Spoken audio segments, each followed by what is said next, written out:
নমস্কার।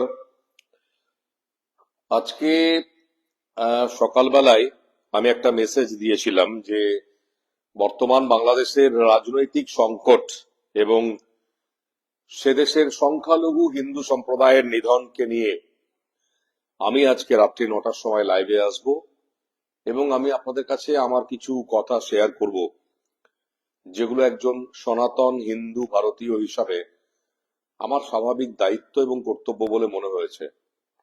আপনারা অনেকেই জানেন যে একটি ফার্মাসিউটিক্যাল কোম্পানিতে চাকরি করা সত্ত্বেও আমি নানান রকম অ্যাক্টিভিটির মধ্যে নিজেকে নিয়োজিত রাখি, বিশেষ করে যেখানে যেখানে আমার মনে হয় যে মানুষ বিপদের মধ্যে আছে, সে যে সম্প্রদায়ের মানুষ হোক, যে রাজনৈতিক দলের ভাবনার মানুষ হোক না কেন, মানুষ যদি বিপদের মধ্যে থাকে, মানুষ যদি অর্থনৈতিক সংকটে থাকে, মানুষ যদি রাজনৈতিক সংকটে থাকে, মানুষ যদি ধর্মীয় সংকটে থাকে, তাহলে সে মানুষ যে দেশের হোক না কেন তার পাশে দাঁড়ানো একজন মানুষ হিসাবে আমাদের প্রাথমিক দায়িত্ব।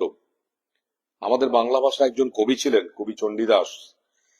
তিনি বলতেন, শুনো হে মানুষ ভাই, সবার উপরে মানুষ সত্য, তাহার উপরে নাই। আজকে এই লাইভ শুরু করার আগে আমি বাংলাদেশের সমস্ত নিপীড়িত, অত্যাচারিত,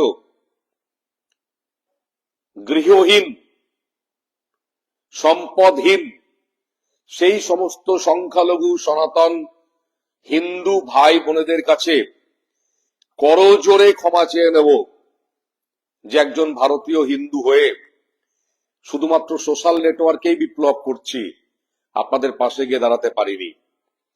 আমি নিজে ব্যক্তিগতভাবে ভারতের বিদেশ মন্ত্রী মাননীয় ডক্টর এস জয়শঙ্করকে অন্তত 17টা টুইট করেছি, দেশের প্রধানমন্ত্রীকে অন্তত 20 থেকে 25টা টুইট করেছি, যোগী আদিত্যনাথকে অজস্র টুইট করেছি, শুভেন্দু অধিকারীকে টুইট করেছি, আরো অনেককে টুইট করেছি।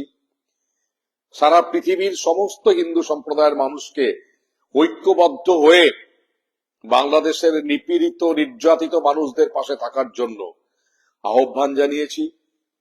বিশেষ করে আমাদের সকলের প্রাণের সম্পদ, আমাদের সকলের হৃদয়ের সম্পদ, বাংলাদেশের সংখ্যালঘু হিন্দু হৃদয় সম্রাট স্বামী চিন্ময় কৃষ্ণ দাসকে যে অন্যায়ভাবে গ্রেপ্তারি করে যে নির্যাতন তার উপর করা হচ্ছে, তার প্রতিবাদ জানিয়ে আমরা সার্বিকভাবে সনাতন ভারতের হিন্দুরা, সারা পৃথিবীর হিন্দুরা পথে নেমেছি। আজকে কলকাতায় বিজেপির তরফ থেকে বাংলাদেশের হাইকমিশনারে ঘেরাও হয়েছিল। আজকে সনাতন ভারত জাগ্রত সমিতির তরফ থেকে শিয়ালদহ স্টেশন থেকে বাংলাদেশ হাইকমিশন পর্যন্ত, পার্ক স্ট্রিট পর্যন্ত একটি প্রতিবাদ মিছিল সংগঠিত হয়েছিল এবং আমি ব্যক্তিগতভাবে চেষ্টা করছি যাতে দিল্লির রাজপথে অন্ততপক্ষে লালকেল্লার সামনে বা ইন্ডিয়া গেটের সামনে, নেতাজি সুভাষচন্দ্র বসুর মূর্তির সামনে, রাষ্ট্রপতি ভবনের সামনে, প্রধানমন্ত্রীর বাসভবনের সামনে অথবা যন্তর মন্তরে যাতে অন্তত বাংলাদেশের ইস্যুতে দিল্লির সনাতন ভারতীয় হিন্দু সমাজ কিছু করতে পারে, তার জন্য আমি উদ্যোগ নেওয়ার চেষ্টা করছি। তবে এই সমস্ত কথা বলার আগে আমি এই লাইভটি শুরু করেছি ঠিক 9টায় এবং আমি আধ ঘন্টা লাইভটি কন্টিনিউ করব। পুরো বিষয়টাই আজকে আমি বাংলায় বলবো, কারণ যেহেতু বিপন্ন হিন্দু বাঙালি, একজন পশ্চিমবঙ্গীয় হিন্দু বাঙালি হিসাবে আমার প্রাথমিক দায়িত্ব পূর্ববঙ্গীয় হিন্দু বাঙালিদের পাশে থাকা। তাই লাইভে এসেছি।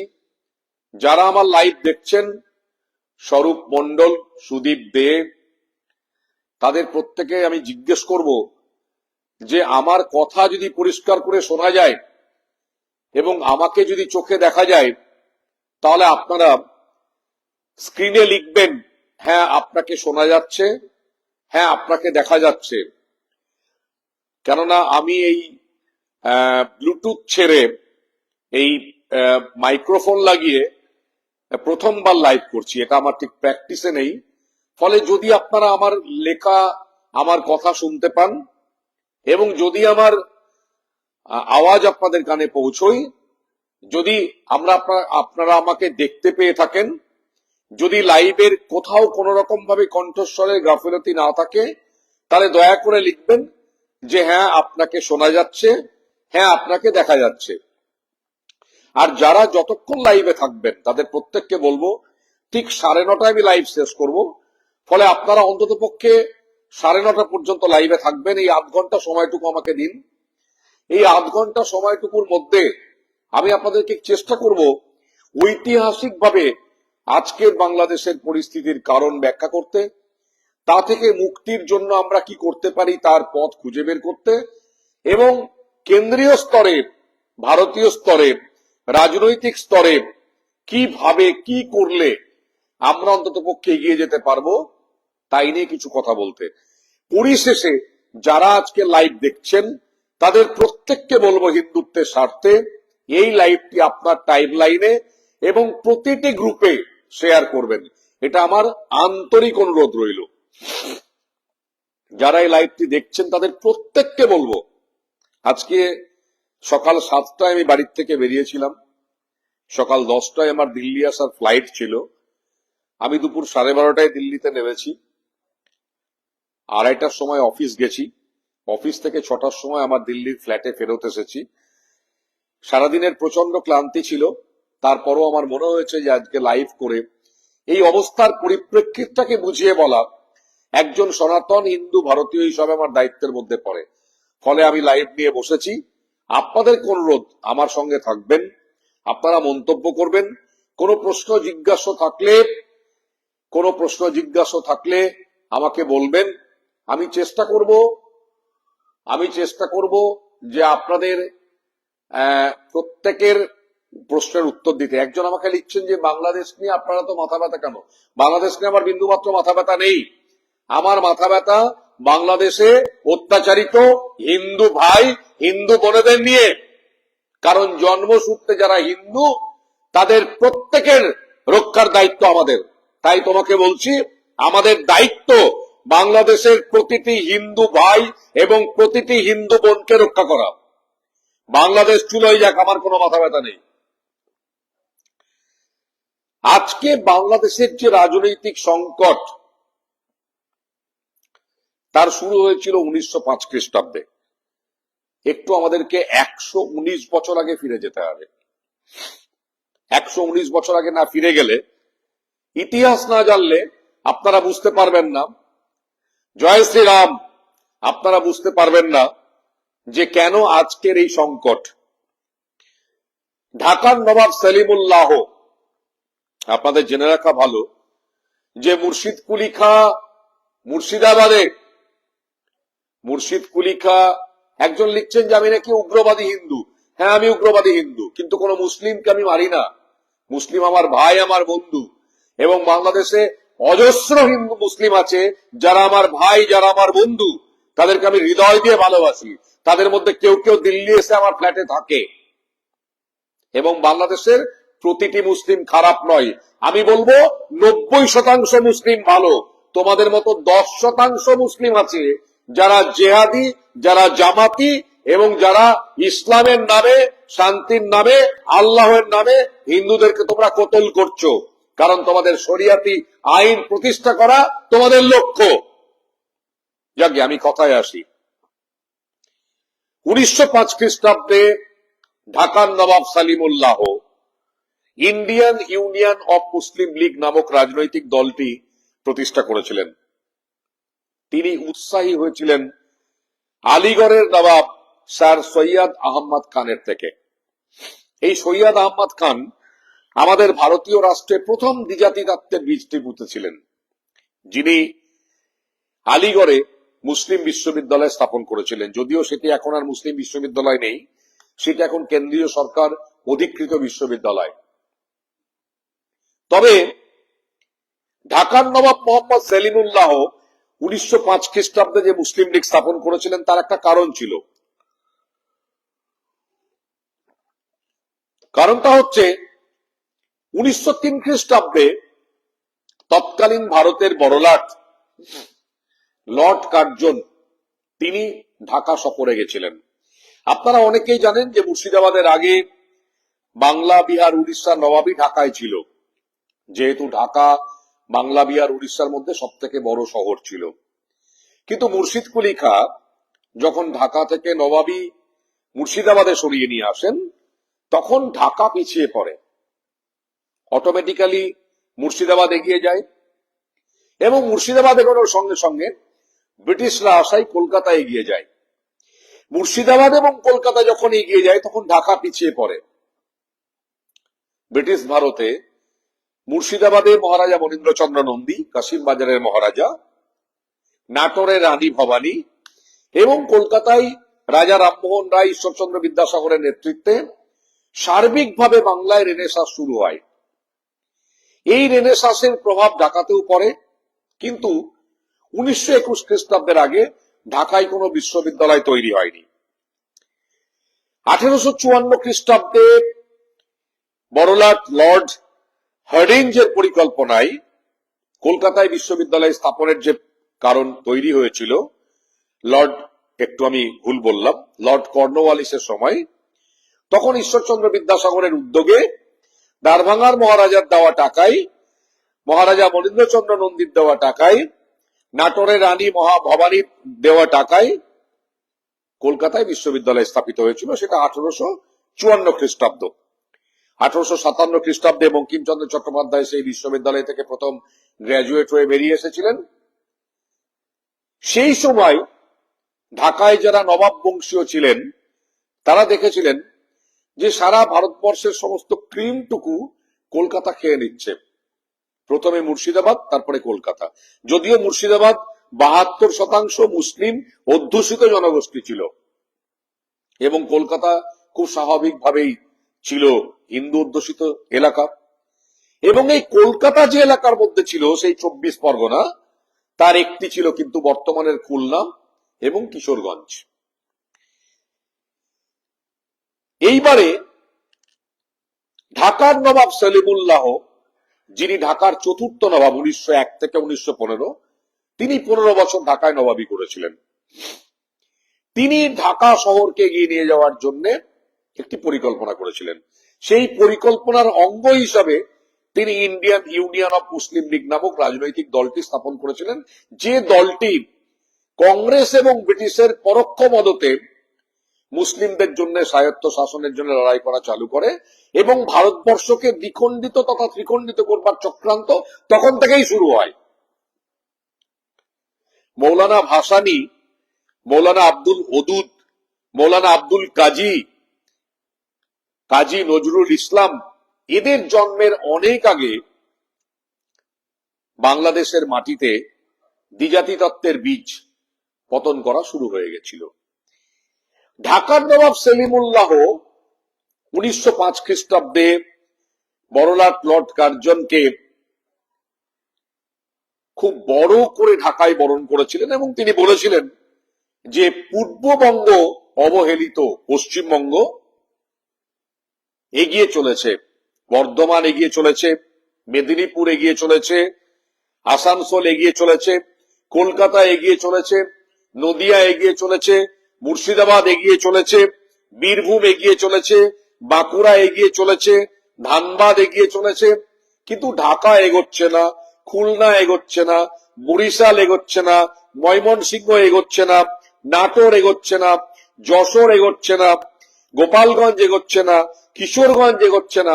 তাহলে আমাদের পূর্ববঙ্গ চাই, আমরা বঙ্গদেশে থাকতে চাই না।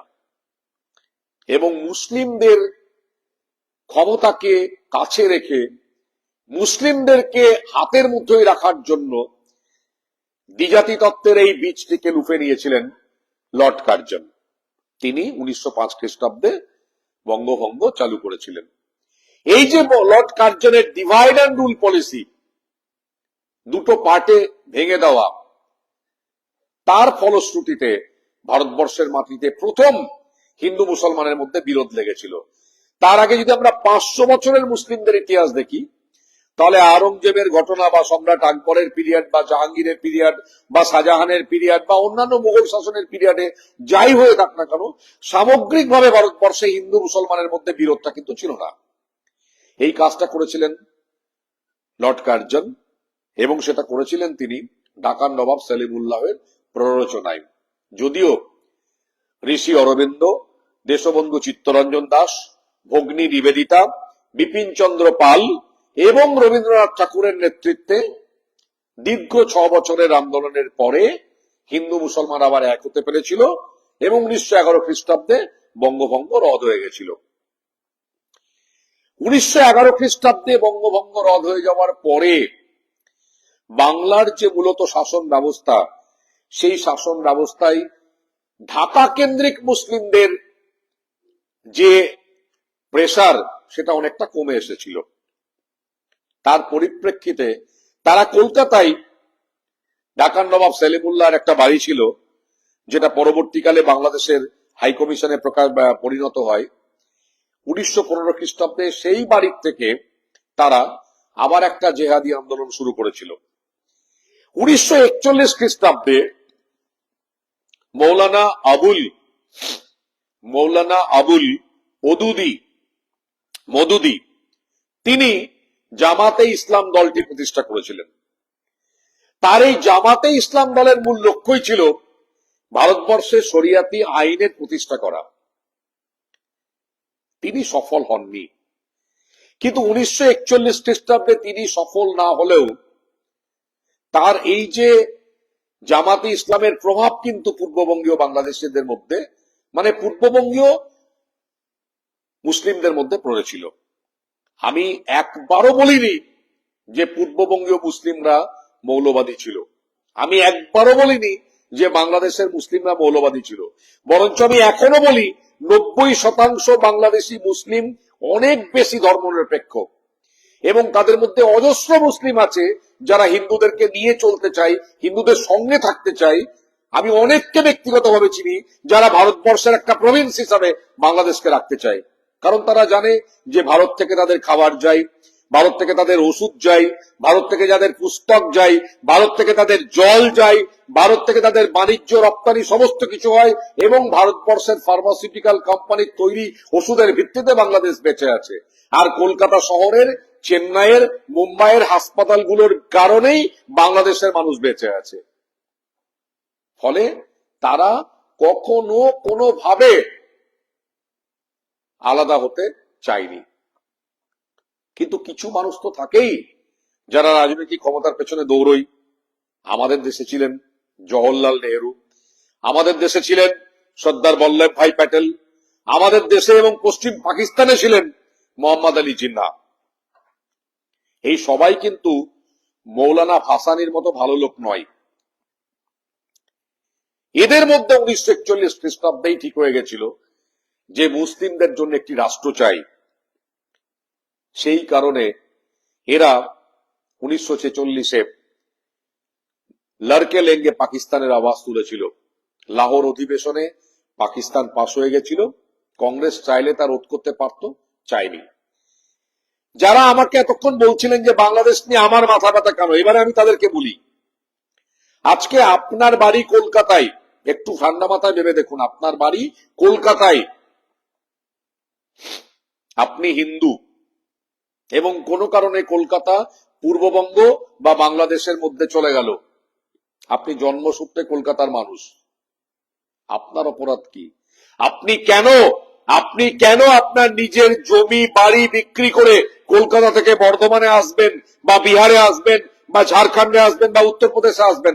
আপনি তো কলকাতায় জন্মেছেন। ঠিক সেই রকমই বরিশালে যে হিন্দুরা জন্মেছিল, চট্টগ্রামে যে হিন্দুরা জন্মেছিল, খুলনায় যে হিন্দুরা জন্মেছিল, কিশোরগঞ্জে যে হিন্দুরা জন্মেছিল, পাবনায় যে হিন্দুরা জন্মেছিল, রাজশাহীতে যে হিন্দুরা জন্মেছিল, নোয়াখালীতে যে হিন্দুরা জন্মেছিল, কুমিল্লায় যে হিন্দুরা জন্মেছিল, তাদের কি অপরাধ ছিল ভাই?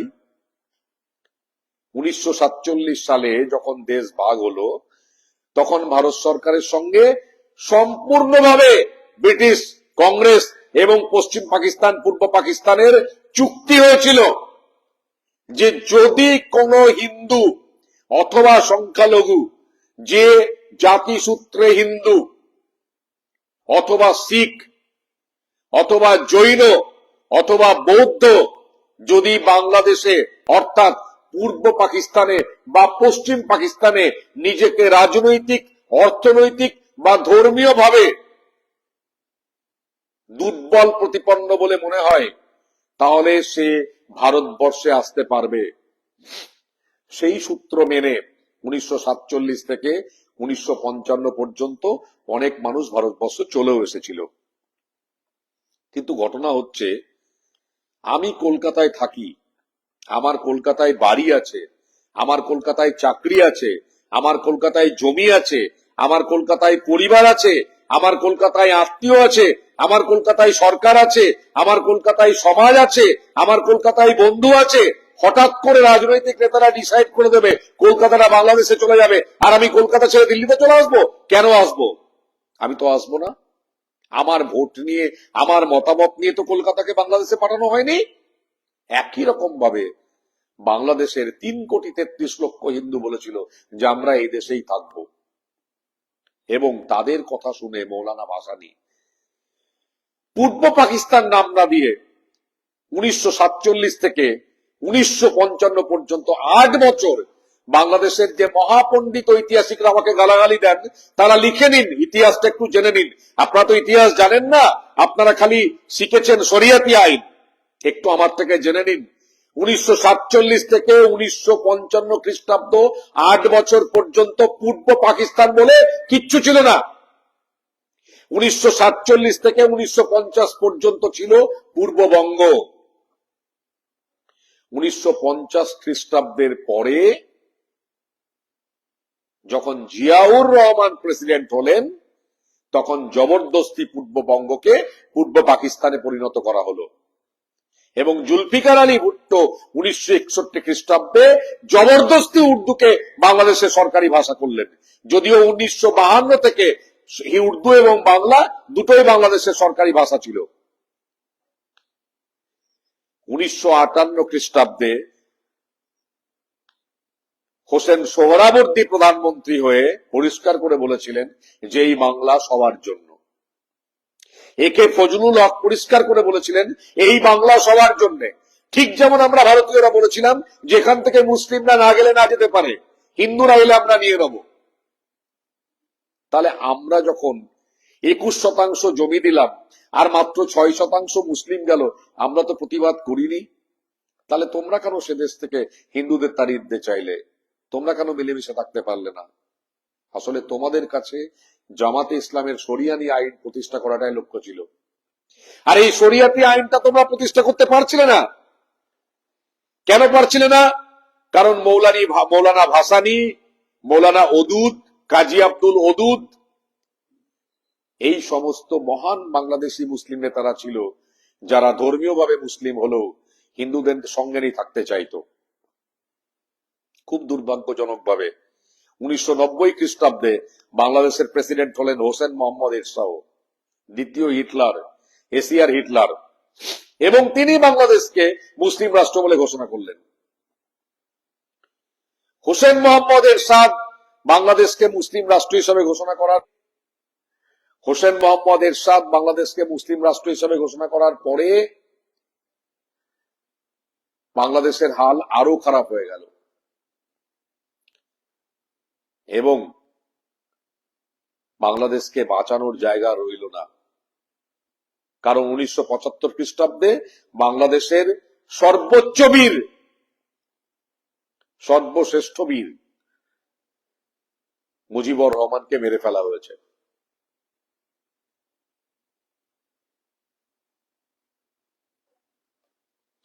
এক মিনিট, আমার একটু কোনোভাবে হয়তো ব্লুটুথটা কানেক্ট হয়ে গেছে, আমি এটাকে একটু ডিসকানেক্ট।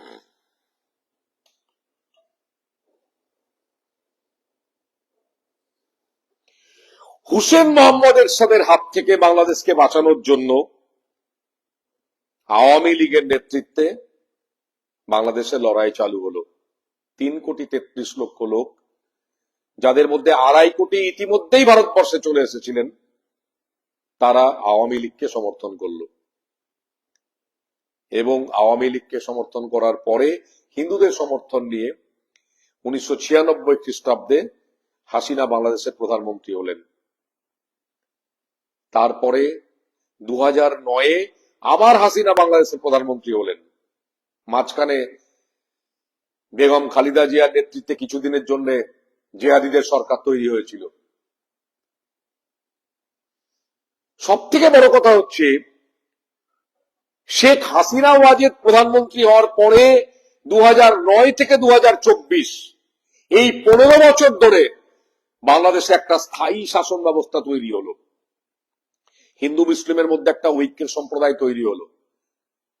কিন্তু দুর্ভাগ্যজনকভাবে বাংলাদেশের যে জামাতিরা, যে জেহাদিরা, যারা কখনো স্বাধীন বাংলাদেশ চায়নি, যারা বরাবর পাকিস্তানের পালতু কুত্তা হয়ে থাকতে চেয়েছিল, তারা শুরু থেকে এর বিরোধিতা করতে শুরু করলো এবং তারই ফলশ্রুতিতে তৈরি হলো 2024-এর 4 আগস্টের ছাত্র আন্দোলন। এই ছাত্ররা কারা?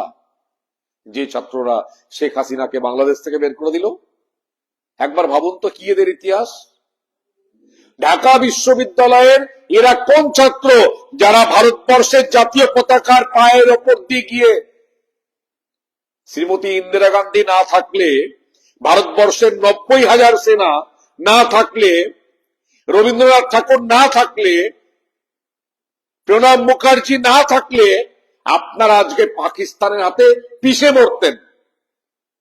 আর আপনাদেরকে যারা স্বাধীনতা দিল, আপনারা তাদের জাতীয় পতাকাকে মারিয়ে বাংলাদেশের ঢাকা বিশ্ববিদ্যালয়ের সিঁড়িতে পেতে দিলেন। এটা আপনাদের নৈতিকতা? যে মুজিবুর রহমানকে 3 বছর দিল্লিতে রেখে, যে হাসিনা ওয়াজেদকে 6 বছর দিল্লিতে রেখে ভারতের সরকার আপনাদেরকে চাল পাঠিয়ে, ডাল পাঠিয়ে, গম পাঠিয়ে, ওষুধ পাঠিয়ে, আটা পাঠিয়ে, রুটি পাঠিয়ে খাইয়ে দাইয়ে বড় করলো, শুধুমাত্র পাকিস্তানের আগ্রাসনের হাত থেকে বাঁচিয়ে রাখার জন্য, বাংলা ভাষার হাত থেকে বাঁচিয়ে রাখার জন্য। শিক্ষা, সংস্কৃতি, ট্রেন কিনা দেওয়া হলো আপনাদেরকে, কিন্তু আপনাদের কাছে শরিয়াতি আইনটাই সব থেকে বড় ছিল। আপনারা কি দাবি তুললেন? যে মুক্তিযুদ্ধে যারা অংশ নিয়েছে তাদের পরিবারের জন্য 30% সংরক্ষণ দিতে হবে। হাসিনা তো না করেননি, না তো করেছে সে দেশের সুপ্রিম কোর্ট। আজকে যদি সুপ্রিম কোর্ট কোন রায়দান করে, নরেন্দ্র মোদী কিভাবে তাকে ইমপ্লিমেন্ট করবে? তারপরেও হাসিনা সেটা নিয়ে আলোচনায় বসতে চেয়েছিল, আপনারা বসলেন না। আসলে আপনাদের উদ্দেশ্য ছিল হাসিনার মতো জনদরদি গণপ্রজাতন্ত্রী বাংলাদেশের প্রধানমন্ত্রীকে যেন তেন প্রকারেণ বের করে দেওয়া। বের করতে পারলেই আপনার আর্মির শাসন কায়েম করতে পারবেন, যেমন জুলফিকার আলী ভুট্টো করেছিল, যেমন ইমরান খান করেছিল, যেমন মোশাররফ হোসেন করেছিল। ঠিক একই কাজ আপনারা করলেন। আর কি হলো? এত বছর ধরে হিন্দুগুলোকে মারবার যে প্ল্যানিং আপনারা করে রেখেছিলেন, মা দুর্গার প্রতিমা ভাঙার যে প্ল্যানিং আপনারা করে রেখেছিলেন, হিন্দু মন্দিরকে টুকরো টুকরো করার যে প্ল্যানিং আপনারা করে রেখেছিলেন, তাকে সাকসেসফুল করতে আপনারা নেমে পড়লেন। আমরা পরশুদিনকে দেখলাম চট্টগ্রামে হাজারে হাজারে মুসলিম জেহাদি, বাংলাদেশি জামাতি হিন্দুদেরকে তাড়া করে মারছে। আপনারা ইসকনের চিন্ময় স্বামীকে গ্রেপ্তার করে নিলেন। কে এই চিন্ময় স্বামী? ইসকনের একজন সাধু মহারাজা, যিনি এতটুকু শুকনো মুড়ি আর 2টো কলা খেয়ে থাকেন। তাকে আপনারা হোমোসেক্সুয়াল বানিয়ে দিলেন। তাকে আপনারা বলে দিলেন যে সে একটি 12 বছরের ছেলেকে রেপ করেছে। এটা বিশ্বাস করতে হবে? ঢাকা বিমানবন্দরে নামার সঙ্গে সঙ্গে তাকে আপনারা অ্যারেস্ট করলেন। মানে আপনাদেরকে কোনো যেন তেন প্রকারেণ বাংলাদেশ থেকে সমস্ত হিন্দুকে মেরে বের করতে হবে। আপনারা কি আওয়াজ তুললেন? ভারত যাদের মামার বাড়ি, বাংলা ছাড়ো তাড়াতাড়ি। আসলে আপনাদের উদ্দেশ্য কোনো ছাত্র আন্দোলন ছিল না। আপনাদের উদ্দেশ্য ছিল প্রথম থেকে একটাই, যেন তেন প্রকারেণ 3,33,00,000 হিন্দুকে ভারত থেকে, বাংলাদেশ থেকে বের করে দিতে হবে। আমি শুধু আপনাদের কাছে জানতে চাই, 100% মুসলিমের দেশ লেবানন, 100% মুসলিমের দেশ ইন্দোনেশিয়া, 100% মুসলিমের দেশ জাকার্তা, 100% মুসলিমের দেশ আফগানিস্তান, 100% মুসলিমের দেশ ইরাক, 100% মুসলিমের দেশ ইরান। এরা সবাই ভালো আছে? বরঞ্চ ভারতবর্ষ, যেখানে 100 কোটি হিন্দু আর 31 কোটি মুসলিম, তারা আজকে ওয়ার্ল্ডের 4th ইকোনমি। তাহলে 100% মুসলিম হলেই কেউ ভালো থাকে না। যদি ভালো থাকতো তাহলে ইরান ভালো থাকতো, ইরাক ভালো থাকতো, আফগানিস্তান ভালো থাকতো, লেবানন ভালো থাকতো, দামাস্কাস ভালো থাকতো, এরা সবাই ভালো থাকতো। কেউ ভালো নেই, কারণ আপনাদের ধর্ম আর আপনাদের শরিয়াতি আইন আপনাদেরকে ভালো থাকতে দেয় না। আমি মুসলিম বিদ্বেষী নই, আরএসএস এর লোক নই, বিজেপির লোক নই, আমি একজন সনাতন ভারতীয় হিন্দু। ততক্ষণ পর্যন্ত আমি আপনাদের নিয়ে কিচ্ছু কথা বলিনি, যতক্ষণ পর্যন্ত আমার মনে হয়েছে আপনাদের নিজেদের রাষ্ট্রে আপনারা যা করছেন তা করতেই পারেন। কিন্তু যে হিন্দুরা জন্মসূত্রে ভারতীয় হিন্দু কিন্তু বাংলাদেশে জন্মেছে, বাংলাদেশ রাষ্ট্রের জন্মের আগে বাংলাদেশ তো ভারত ছিল, তো সেখানে যারা জন্মগ্রহণ করেছে, যারা জন্মসূত্রে ভারতীয় হিন্দু, যারা ওই দেশে যাদের জমি বাড়ি সম্পত্তি, তারা কেন বাংলাদেশ ছাড়বে?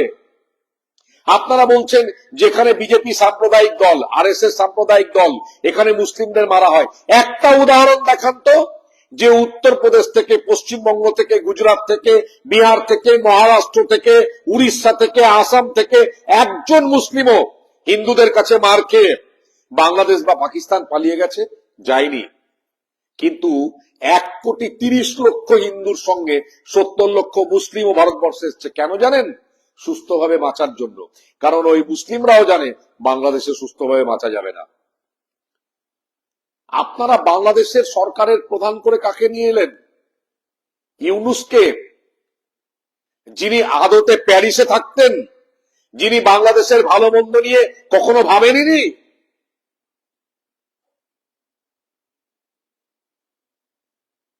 আমার তো বলতে খুব লজ্জা লাগছে, এই ঢাকার নবাব সেলিমুল্লাহের 6টা বিবি ছিল, 6টা। আর ইউনূসের কটা বিবি আছে নোবডি নোজ। ইউনূস একটা বুচার, বুচার, বুচার বোঝেন? Yunus is a Butcher. এই ইউনূসকে আপনারা প্যারিস থেকে নিয়ে এলেন, অধ্যাপক ইউনূস। তিনি নাকি বাংলাদেশে তদারকি সরকারের প্রধান হবেন। তিনি ভারতকে হাত জোর করে অনুরোধ করে বললেন, আমাকে খাবার দিন, ওষুধ দিন, জল দিন, পথ্য দিন। আমাদের নরেন্দ্র মোদী সরকার সবকিছু পাঠালেন। আর বিনিময়ে আপনারা হিন্দুদের মারছেন, বলছেন বের করে দেবেন। কি ভেবেছেন ভারতবর্ষের হিন্দুরা মারা গেছে, পৃথিবীর হিন্দুরা মারা গেছে, সনাতন হিন্দুরা মারা গেছে? আমরা নেই, আমরা শেষ হয়ে গেছি? আমরা আছি। আমাদের সঙ্গে বাংলাদেশের মুসলিমদের কোনো বিরোধ নেই, আমাদের সঙ্গে বাংলাদেশের মুসলিমদের কোনো বিরোধ নেই। বাংলাদেশের অজস্র মুসলিমকে আমি জানি যারা কাজী নজরুল ইসলামের আদর্শে বিশ্বাসী। বাংলাদেশের অজস্র মুসলিমকে আমি জানি যারা শেখ মুজিবুর রহমানকে বাবার মতো শ্রদ্ধা করে। বাংলাদেশের অজস্র মুসলিমকে আমি জানি যারা নেতাজি সুভাষচন্দ্র বসুকে হৃদয়ে রেখে দেয়। বাংলাদেশের অজস্র মুসলিমকে আমি জানি যারা রবীন্দ্রনাথ ঠাকুরকে মাথায় তুলে রাখে। কিন্তু ওই যে 10% জেহাদি, ওই যে 10% জামাতি, এরাই হচ্ছে গন্ডগোলের মূল। তাই বাংলাদেশের মুসলিমরা বলবো যে আপনারা এই কাজ করবেন না, নিজেরা আর্থিক সংকটে পড়বেন। আজকে অলিখিত ভাবে অন্তত পক্ষে আমি কোনো লিঙ্ক দিতে পারবো না, ইসকন সমর্থিত 108টা দেশ ডিসাইড করেছে আপনাদের উপর থেকে সমস্ত আর্থিক সহযোগিতা তুলে নেবে। শুধুমাত্র গৌতম আদানি, ভারতীয় শিল্পপতি, 25,500 কোটি টাকা আপনাদের দেশে ইনভেস্ট করেছে। একবার ভাবুন তার সুদের টাকা কত। যে দেশ পদ্মার উপর ব্রিজ বানানোর পরে সুদ দেওয়ার জন্য 27 বছরের সময় চাই, সেই দেশ ওই দেশ থেকে হিন্দুদের তাড়িয়ে দিতে চাইছে। 1,30,00,000 হিন্দুকে আমরা ওয়েস্ট বেঙ্গলে নিয়েছি, 40 লক্ষ হিন্দুকে আমরা আসামে নিয়েছি, 30 লক্ষ হিন্দুকে আমরা ত্রিপুরায় নিয়েছি। দরকার হলে বাকি হিন্দুদেরকে আমরা ভারতবর্ষে নিয়ে নিতে পারবো। কিন্তু তার আগে আরেকটা জিজ্ঞেস, 100% মুসলিম হয়ে যাওয়ার পরে আপনারা ভালো থাকবেন তো? যদি আপনারা ভালো থাকতে পারেন তাহলে একবার ইরানের কথা, ইরাকের কথা, লেবাননের কথা, দামাস্কাসের কথা, পাকিস্তানের কথা, আফগানিস্তানের কথা ভেবে দেখুন। আমি তসলিমা নাসরিনকে ফিরিয়ে নিয়ে কথা বলছি না, তিনি আমার আইকন নন, কিন্তু তার কিছু বক্তব্য আজকে খুব পরিষ্কার হয়ে যাচ্ছে। আমরা যখন চাঁদে চন্দ্রযান পাঠাচ্ছি, আপনারা তখন ভারত থেকে হিন্দুদেরকে মেরে বাংলাদেশ থেকে হিন্দুদেরকে মেরে ভারতে পাঠাতে চাইছেন, আর চিন্ময় স্বামীর মতো ইস্কনের মহারাজকে ধরে নিয়ে গিয়ে বেঁধে নিয়ে গিয়ে মারছেন। একটা একটা করে ভারতবর্ষের বাংলাদেশি হিন্দু মেয়েদের ইজ্জত দিচ্ছেন। নোয়াখালীতে 43 লক্ষকে মেরেছিলেন, আর কত? যুদ্ধের সময় 30 লক্ষকে মেরেছিলেন, আর কত? পাকিস্তানি সেনারা ইয়াওয়া খানের নেতৃত্বে একজন মুসলিম মেরেছিল, শুধুমাত্র হিন্দু মেরেছিল, আর কত? আসুন না আমরা সবাই একসঙ্গে মিলেমিশে থাকি। ভারতবর্ষে যেমন মুসলিমরা আছে, বাংলাদেশে তেমন হিন্দুরা থাকুক। আমরা তো প্রতিবেশী রাষ্ট্র, গঙ্গার এপার আর ওপার, পদ্মার এপার আর ওপার, কেন আমরা মারামারি করছি? আর যদি আপনারা এই মারামারিতে সায় দেন, যদি আপনাদের মনে হয় যে এইভাবে হিন্দু নিধন করবেন, তাহলে আমি বলছি, আমরা ভারতবর্ষে যেখানে যত বাংলাদেশি ফেসিলিটিস পাই, হাসপাতাল, চিকিৎসা, চাকরি, লেখাপড়া, সমস্ত বন্ধ করে দেব। আমরা বন্ধ করে দেব। আমরা আমাদের সরকারকে ফোর্স করব, বাধ্য করব, সমস্ত হাই কমিশন ঘেরাও করব। বাংলাদেশের কোন বিমান ভারতের রাস্তার যাতার উপর, আকাশের উপর দিয়ে যেতে পারবে না। গঙ্গার জল আপনারা পাবেন না, পদ্মার জল আপনারা পাবেন না, তিস্তার জল আপনারা পাবেন না। সমস্ত ব্যারেজ করে দেবো, সমস্ত ব্যারেজের গেট লক করে দেবো। আপনাদেরকে হাতে মারার দরকার নেই, ভাতে মারলে যথেষ্ট। দেখুন, আমি কোনো রাজনীতি করি না, আমি কোন রাজনৈতিক দলের নেতা নই, আমি কোনো আইএএস নই, আমি কোনো আইপিএস নই। আমি একজন সাধারণ সনাতন ভারতীয় হিন্দু, যার ভাই বোনেরা বাংলাদেশে আছে। যেখানে মুসলিমরা আমার ভাই বোন, হিন্দুরাও আমার ভাই বোন। সে দেশের অজস্র হিন্দু আছে যারা আমাকে দাদার মতো শ্রদ্ধা করে, আর সে দেশের অজস্র মুসলিম আছে যারা আমাকে প্রচন্ড ভালোবাসে, প্রচন্ড ভালোবাসে। কাজী নজরুল ইসলাম এবং নেতাজি সুভাষচন্দ্র বসুকে নিয়ে আলোচনা করার জন্য বাংলাদেশের ঢাকা বিশ্ববিদ্যালয়ে আমি দুবার যাওয়ার ডাক পেয়েছিলাম, আমি যেতে পারিনি। আপনাদেরকে বলছি, এই জিনিস করবেন না, এই জিনিস করবেন না। 3,33,00,000 হিন্দু যদি চলে আসে, 100% মুসলিম, আপনাদেরকে জামাতিরা বাঁচিয়ে রাখবে ভেবেছেন? শুধুমাত্র বেগম খালেদা জিয়া আপনাদেরকে বাঁচাতে পারবে না। শেখ হাসিনা আপনাদেরকে বাঁচাবে। মনে রাখবেন, শেখ হাসিনাই আপনাদের ত্রাতা, শেখ হাসিনাই আপনাদের মাতা, শেখ হাসিনাই আপনাদের সবকিছু। আর আমরা যতদিন ভারতীয়রা বাঁচবো, শেখ হাসিনাকে সর্বান্তকরণে সমর্থন করব। আমি অন্তত বলবো, শেখ হাসিনাকে সর্বান্তকরণে সমর্থন করব। নরেন্দ্র মোদীকে বলবো, জয়শঙ্করকে বলবো, ভারতবর্ষের সমস্ত বিজেপি এবং সমস্ত রাজনৈতিক দলের নেতৃত্বকে বলবো, শেখ হাসিনাকে বাঁচিয়ে রাখুন। মনে রাখবেন, আমাদের কাছ থেকে আপনারা যে ব্যবসা পান, যা বাণিজ্য পান, যা অর্থনৈতিক সাহায্য পান, যা ঔষধ সাহায্য পান, যা স্বাস্থ্য সম্পদ পান, যা চিকিৎসা পরিষেবা পান, তার 1% আপনাদেরকে চায়না দিতে পারবে না। কারণ চায়না খালি বিজনেস বোঝে। চায়নাতে হিন্দুও নেই, মুসলিমও নেই। আমাদের দেশে হিন্দু আছে, মুসলিমও আছে। মাত্র 75 বছর আগে আমরা একসঙ্গে ছিলাম। আজকে কালের নিয়মে, ঐতিহাসিক নিয়মে ওই একটি আমার হোসেন মোহাম্মদ সোহরাবর্দী, বা একটা ফজলুল হক, বা একটা মৌলানা ভাসানী, বা একটা জওহরলাল নেহরু, বা একটা সর্দার বল্লভভাই প্যাটেল, বা একটা মোহাম্মদ আলী জিন্নাহ, বা একটা মাউন্ট ব্যাটেনের ভুলে যদি বাংলাদেশ আলাদা হয়ে গিয়ে থাকে, তাহলে তো হৃদয়টা আলাদা হয়ে যায়নি। আমরা তো বাংলা ভাষায় কথা বলি। তাহলে হিন্দু বলে সে দেশ থেকে আপনারা মেরে বের করে দেবেন বাংলাদেশি ভাইদের? কেন এই অত্যাচার? কিসের অত্যাচার? আর জেনে রাখবেন, আজকে যেমন চট্টগ্রামের হিন্দুরা রুখে দাঁড়িয়েছে, কালকে খুলনার হিন্দুরা রুখে দাঁড়াবে। মনে রাখবেন, আকবরের শাসনও কিন্তু রাজস্থানকে সোজা করতে পারেনি। 50 বছরে আকবর সম্পূর্ণ রাজপুতানা অধিকার করতে পারেনি। মনে রাখবেন, 50 বছরে ঔরঙ্গজেব সমস্ত মারাঠা এক করতে পারেনি। মুঘলদের বিরুদ্ধে যেভাবে মারাঠারা লড়েছিল, মুঘলদের বিরুদ্ধে যেভাবে রাজপুত লড়েছিল, ব্রিটিশের বিরুদ্ধে যেভাবে পশ্চিমবঙ্গীয় বাঙালিরা লড়েছিল, সেইভাবে আপনাদের বিরুদ্ধে সনাতন ভারতীয় হিন্দুরা লড়বে। একজন বাঙালি হিসাবে, একজন ভারতীয় হিসাবে, একজন হিন্দু হিসাবে আমি এই কথা বলে গেলাম। যারা আমাকে ভালোবাসেন, যারা আমাকে স্নেহ করেন, তারা আমার সমস্ত কথা মন দিয়ে শুনলেন। তাদের প্রত্যেকের কাছে অনুরোধ, আপনারা আরেকবার ভাবুন, নিজেদের মধ্যে মিলেমিশে থাকুন, চিন্ময় স্বামীকে রেহাই দিন, তাকে মুক্তি দিন, এবং হিন্দুদেরকে সে দেশে সম্মানের সঙ্গে বাঁচার সুযোগ করে দিন।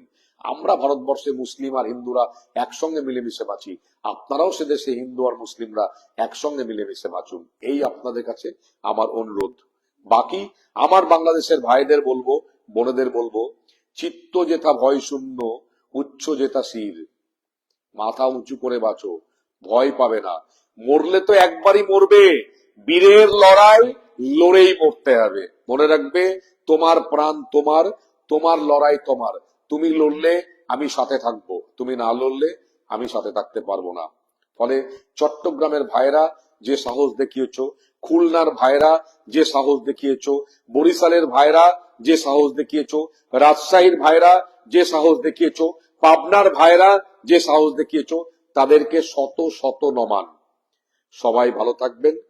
জয় হিন্দ, বন্দে মাতরম, জয় বাংলা। আমার এই ভিডিওটা, আমার এই লাইভটা প্রত্যেকে নিজের নিজের টাইম লাইনে এবং প্রত্যেকটি গ্রুপে শেয়ার করবেন, এইটুকু বলে আপনাদের সবাইকে নমস্কার জানাই, ধন্যবাদ জানাই, এবং আবার আপনাদের সঙ্গে দেখা হবে। আপনারা মিলেমিশে থাকুন। আমি নিশ্চয়ই একদিন বাংলাদেশে যাব, ঢাকা বিশ্ববিদ্যালয়ে নজরুলকে নিয়ে, নেতাজিকে নিয়ে আর মুজিবুর রহমানকে প্রোগ্রাম করে আসব। আমার সোনার বাংলা, আমি তোমায় ভালোবাসি। কেন এই মিথ্যা বিবাদ, কেন এই মিথ্যা লড়াই? সব থেকে বেরিয়ে এসো, এসো একসঙ্গে আবার আমরা সবাই মিলেমিশে থাকি। জয় হিন্দ, বন্দে মাতরম, জয় বাংলা। সবাই ভালো থাকবেন। জয় নেতাজি সুভাষচন্দ্র বসু, জয় মুজিবুর রহমান। শুভরাত্রি, সবাই ভালো থাকবেন।